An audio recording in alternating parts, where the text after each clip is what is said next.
We all anticipate the next line of products or technology improvements since innovation is the driving force behind everything in our daily existence. Yet, even though it is hard to fully foretell the future, it continues to be one of the hardest tasks to accomplish effortlessly. When it comes to invention, no one does it better than Steve Jobs, who has taken the globe by storm with his multi-billion-dollar brand, which includes everything from MacBook laptops to iPads and iPhones. Well, Apple has become the world's first company to have a market capitalization of $3 trillion. That's a big deal. Although it wasn't solely Apple's latest innovations that propelled the company into the stratosphere of success, but perhaps more importantly, Steve Jobs' inherent aptness to lead employees into innovative arenas and test individuals to their intellectual edges ensures a great and yet simple product each and every time. There is no denying that Steve Jobs is the 21st century's revolutionary genius. Welcome to Wealthy Mindset, where we explore unique and breathtaking angles from the world of money, economics, personal finance, and investing. But before we dive into it, please like the video and subscribe to the channel. Also, click on the bell icon right there so you never miss any of our subsequent videos. Steve Jobs' ability to recognize where the industry was leading technologically and then act on that insight was one of his finest qualities. With the various products he introduced to the market, Steve made an indelible impression on the globe.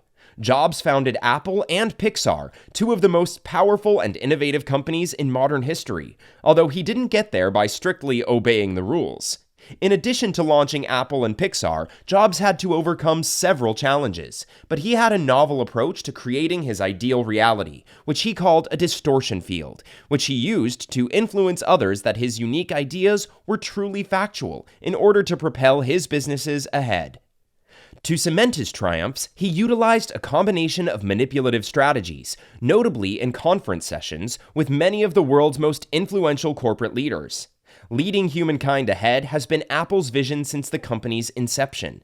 Steve Jobs' marketing expertise was in realizing Nike's brilliance in presenting top athletes from the 1980s, like Michael Jordan and Lester Hayes, and sticking Nike's label next to them. Nike anticipated that psychology would triumph, and it did. Jobs attempted the same thing, but instead of just famous players, he made appealing products and utilized psychology to construct an elite brand. He understood that Apple would be a huge success, even if it had just 5% of the marketplace.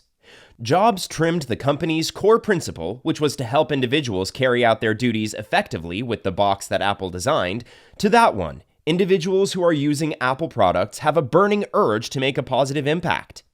The crux of the matter, and what Jobs firmly believes, is that those who are insane enough to believe they can affect change are usually the ones who do. His triumphs were usually game-changing, but his setbacks were just as dramatic.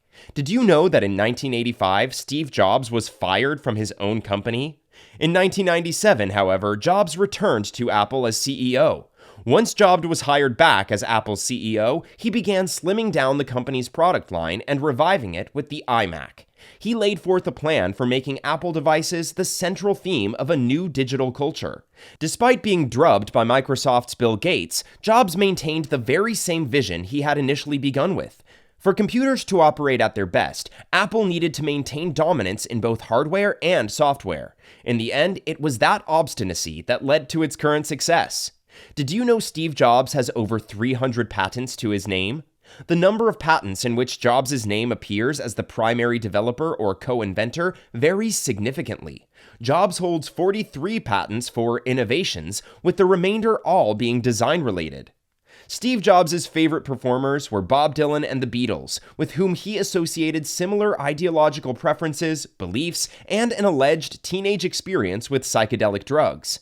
Apple's name is claimed to be influenced by the Beatles' Apple Corps, who litigated Apple for infringement of trademarks several times until eventually negotiating an exclusive multimedia distribution agreement with iTunes. Steve Jobs, like the Beatles, went on a quest for enlightenment in 1974 when he was just 20 years old and traveled to India. Jobs' devotion to Buddhism was spurred by his travels to India. Apple employees were like part of a religious society, perhaps cult-like, under Jobs' leadership, having Jobs as their revered guru and Apple clients as devoted followers of his belief that Jobs would indeed transform the world.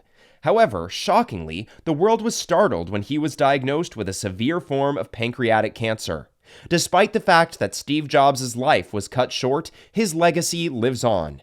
His journey serves as an example to millions of others how failure may lead to new changes and how to turn misfortune into a roaring success.